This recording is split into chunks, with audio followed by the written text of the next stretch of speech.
ගිනිද දල්වා ඉන් නැගෙනදුම ඉරෙව්වොත්නා සිට මනා නොමද හිසරද සහ නොයෙක් ලෙඩ විගස දුරුවේ දෙනතිනා. මිග්‍රේන් කියන්නේ රෝගයක් නෙමෙයි. මිග්‍රේන් කියන්නේ රෝග ලක්ෂණයක්. ප්‍රධානවම ඇතිවන්නේ හිසරදය. ජීවිත නැති කර ගැනීමට පවා ඇතිවෙන අධික වේදනාවට අපි ආයුර්වේදයේදී පාරම්පරික වෙදකමේදී කියන අනන්ත වාතය කියලා.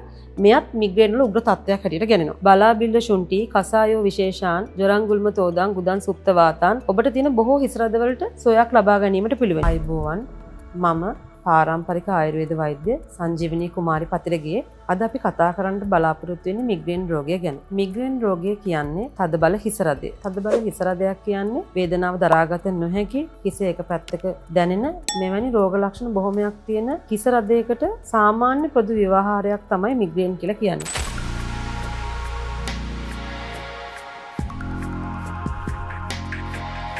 නැහැ. මිග්‍රේන් කියන්නේ රෝගයක් නෙමෙයි. මිග්‍රේන් කියන්නේ රෝග ලක්ෂණයක්. ප්‍රධානවම ඇතිවන්නේ හිස රදය. දරාගත නොහැකි තදබල වේදනාව සහිත ක්ලාන්ත ගතිය, වමනය, කැරකිල්ල වගේ ලක්ෂණ සහිතව මිශ්‍ර වෙච්ච හිස රදය තමයි මිග්‍රේන් කියලා කියන්නේ.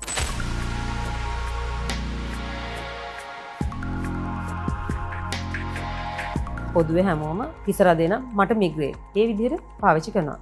නමුත් මිග්‍රේන් එහෙම නැත්නම් හිස රදේ ඇති වෙන්න හේතු තියෙනවා. සයිනසයිටිස්. එහෙම නැත්නම් හිසේ සෙම ආශ්‍රිත කෝට්ටක ප්‍රදාහය නිසා සෙම හිර වෙලා හිස් කබල තුල සෙම පිරීලා හිස රදේ ඇති වෙන්න පුළුවන්. තවත් කෙනෙක්ට ગેස්ට්‍රයිටිස් එහෙම නැත්නම් අම්ල පිත්ත රෝගය නිසා ඒ ඇති වෙන පිත් ස්වභාවය හිස පැත්තට ගිහිල්ලා හිස රදේ ඇති වෙන්න පුළුවන්.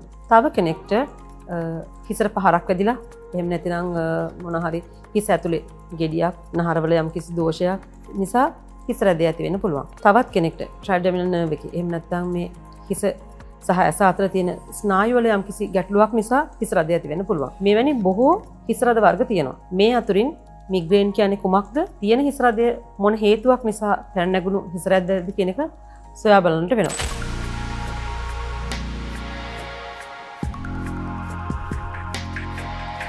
අධික හිස රදය, කැරකැවිල්ල, වමනය සමහරෙක්ට තියෙනවා මිග්‍රේන් රෝගයේදී ඇත්තම හිසේ පැත්තක කැකුම. තවත් කෙනෙක්ට තියෙන්න පුළුවන් ඉර උදාවත් සමග හිස රදේ වැඩි වෙලා හිරුගේ බැස යාමත් එක්කම වේදනාව සමනයකටපත් වෙන්න පුළුවන්. එවැනි ආකාර කිහිපයකට හිස කැකුම ඇති වෙනවා.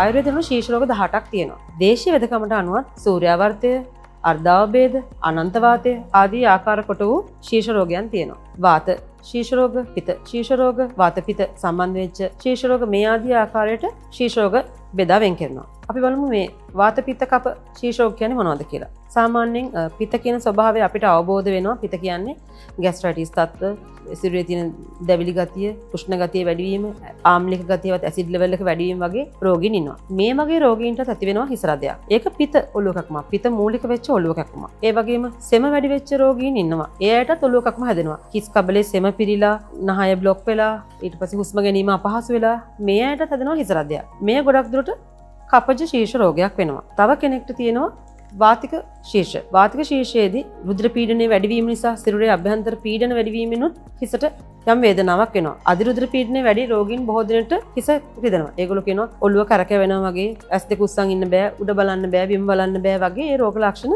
රෝගීන් පවසනවා. ඒකත් එක්තරා ආකාරයකට හිස රදයක් තමයි. සූර්යාවර්තය. සූර්යාවර්තය කියන්නේ හිරු උදාවත් සමග ඇතිවන හිස රදයක්. සූර්යාගේ ඒ අධික ආලෝකය දරා ගන්නට බැරිව ආලෝක සංවේදීව ඇතිවෙන හිස රදයක් ශිරෝ රෝගයක් තමයි. ඒ වගේම අර්ධාවබේධ.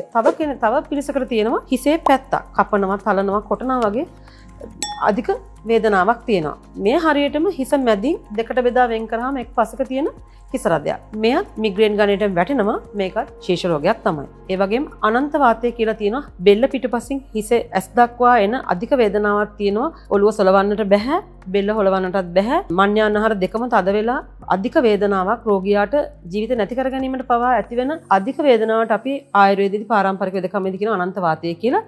මෙයත් මිග්‍රේන් වල උග්‍ර තත්ත්වයක් හැටියට ගෙනෙනවා.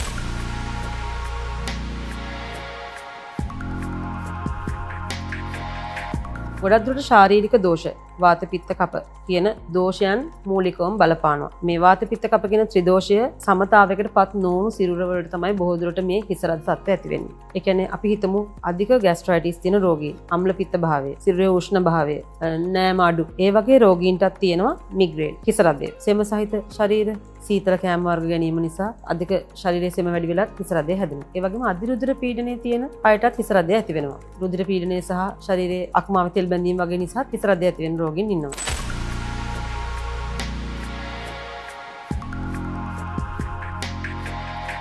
සාමාන්‍යයෙන් ආයුර්වේදයේ සංස්කෘතයෙන් සඳහන් වෙනවා බලාබිල්ල ශුන්ටි කසායෝ විශේෂාන් ජොරංගුල්ම තෝදං ගුදන් සුප්ත වාතං මහා වාත වේගාන් රුචිචර්දි හික්කා ශිරෝරෝග ජාලංච මේහංච හඤ්ඤාත් ශිරෝරෝග ජාලයකට ඒ කියන්නේ මොන විදිහේ ශීර්ෂ රෝගයක් තිබුණත් බලාබිල්ල බැබිල මුල් බෙලි මුල් වියලිඟුරු මේ තුන එකට තම්බා පානය කිරීමෙන් ඔබට තියෙන බොහෝ හිස රද වලට සොයක් ලබා ගැනීමට පිළිවෙනි. බෙලි කියන්නේ වාත සාමකයි, බැබිල කියන්නේ පිත සාමකයි, ඒ වගේම වියලිඟුරු කියන්නේ කප සාමකයි. කියන්නේ ත්‍රිදෝෂයෙන් හටගත්තා වූ ඕනෑම හිස රදයකට මේ තුන පොදුවේ ඕන කෙනෙක්ට තම්බලා පාවිච්චි කරන්න පුළුවන් බව ආයුර්වේදයේ සඳහන් වෙනවා. ඒ වගේම අපේ පැරණි දේශීය වෙදකමේ සඳහන් වෙන ගැල්ලුමක් ඔබට සඳහන් කරන්නම් හිසට යොදන්න පුළුවන්. අබද වද එන සහල් කොට්ටං දෙදුරු කුරුඳුද සමගිනා කුඩුද කර රෙදි කඩක ගල්වා වැටියසේ ගෙනෙමින් මනා. ගිනිද දල්වා ඉන් නැගෙන දුම ඉරෙව්වොත් නාසිට මනා නොමද හිස රද සහ නොයෙක් ලෙඩ විගස දුරුවේ දෙනතිනා. හිස සහ දෙනත ආශ්‍රිතව තියෙන මේ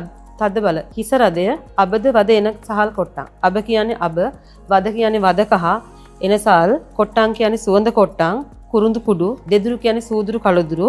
මෙන්න මේ සඳහන් කරපු ද්‍රව්‍ය කුඩු කරලා, ඒ කියන්නේ පවුඩර් එකක් වශයෙන් අරගෙන සම ප්‍රමාණ වලින් ඇල් වතුරෙන් අනලා මිශ්‍ර කරලා නළලේ පැලැස්තරයක් ආකාරයට අලවන්න පුළුවන්. එහෙම නැත්නම් කපුරෙදි කෑල්ලක මේ කුඩු ටික ගිතලින් අනලා වැටියක් වගේ හදලා පන්දුවක් ආකාරයට පත්තු කරලා ඒකේ දුම අල්ලන්න පුළුවන්. එහෙමත් නැත්නම් මේ කුඩු වර්ග ටික වතුරට දාලා තම්බලා එහි වාෂ්පය හිසට මුහුණට යෙදීමෙන් තද බල හිස රදය ඔබට ෂණිකව සුව කරගන්න පුළුවනි. මේ ඔබට ඉතා පහසුවෙන් අතදා බලන්න පුළුවන් ප්‍රතිකාර ක්‍රමයක්.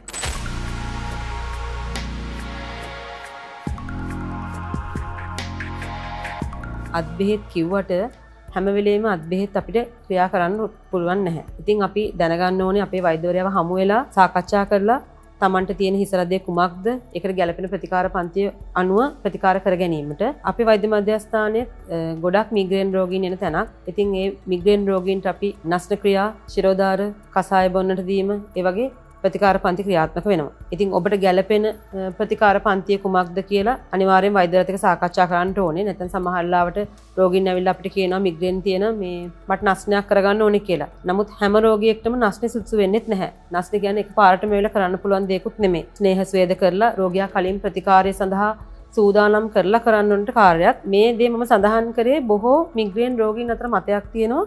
නස්න කළාම මිග්‍රේන් සනීප වෙනවා කියලා. සනීප වෙනවා අදාළ රෝගියෙක්ට. සයිනසයිටිස් වගේ තියෙන රෝගියෙක්ට එකපාර නස්න ගන්න බෑ. ඒකට යම්කිසි ප්‍රතිකාර පන්තියක් තියෙනවා. ඉතින් මේ ආකාරයට ඔබ වෛද්‍යවරයෙකුව හමු වෙලා නිසි ආකාරයෙන් ප්‍රතිකාර ගැනීම වැදගත්. සමහර රෝගවලට අපිට ගෙදරදීම ප්‍රතිකාර කරගන්න පුළුවන්. සමහර රෝගවලට බෑ.